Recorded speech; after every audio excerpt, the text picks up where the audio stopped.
What if I told you that students who score more than 95 plus in psychology do not actually study more than anyone else? Rather, they study differently. And today, I'm going to tell you the exact strategies that will help you score more than 95 and maybe 100. Psychology is not a story, it has keywords. Here's a secret that most students discover way too late.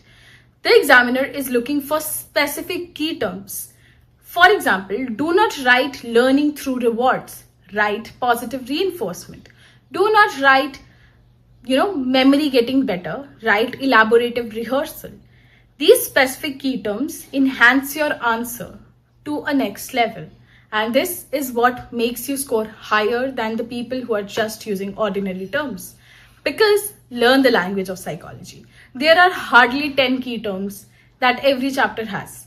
Memorize them and master them. Stop reading and start retrieving.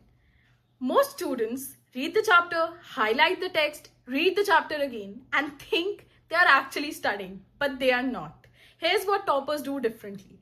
They read the chapter, close the book, write all that they can remember on a blank sheet. Because this is retrieval, and retrieval is actually what solidifies the memory. And if I ask you a quick question, what is operant conditioning? Will you be able to answer it without looking at your notes? Yes, that is the level you should aim for.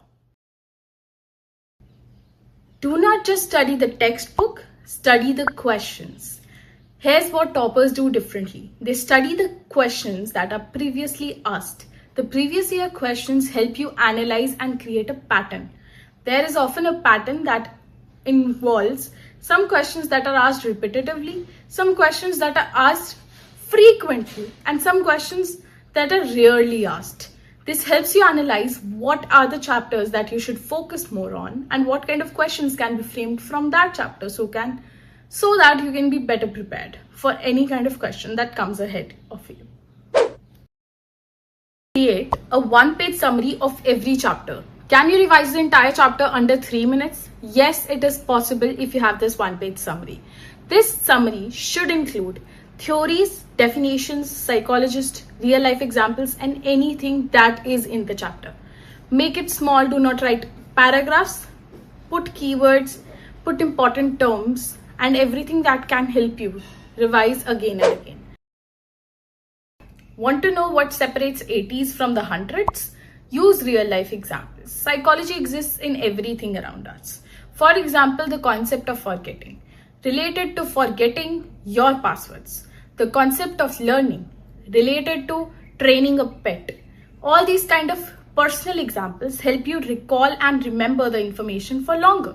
Because the golden rule of psychology is that psychology rewards understanding more than memorization. If you memorize something today, you will forget it tomorrow, in a 1 month period, in 3 month period. But if you understand a concept today, you will recall it even after 3 years. Practice writing answers because a lot of students know the answer, but they do not understand what to include and what to exclude. And the next video is going to be about how to write perfect answers so that you can score 100 in psychology. And a pro tip from my side, consistency often beats last minute revision. A person who studies focused 30 minutes every day for 3 months is going to outperform someone who can study 8 hours straight during the last week. And you should aim for studying smarter and not just harder, because sometimes studying hard also do not land you with the great marks. But studying smart often does. See you in the next video where I help you decode how to write perfect answers, because in the end, you're going to be judged by that one sheet of paper.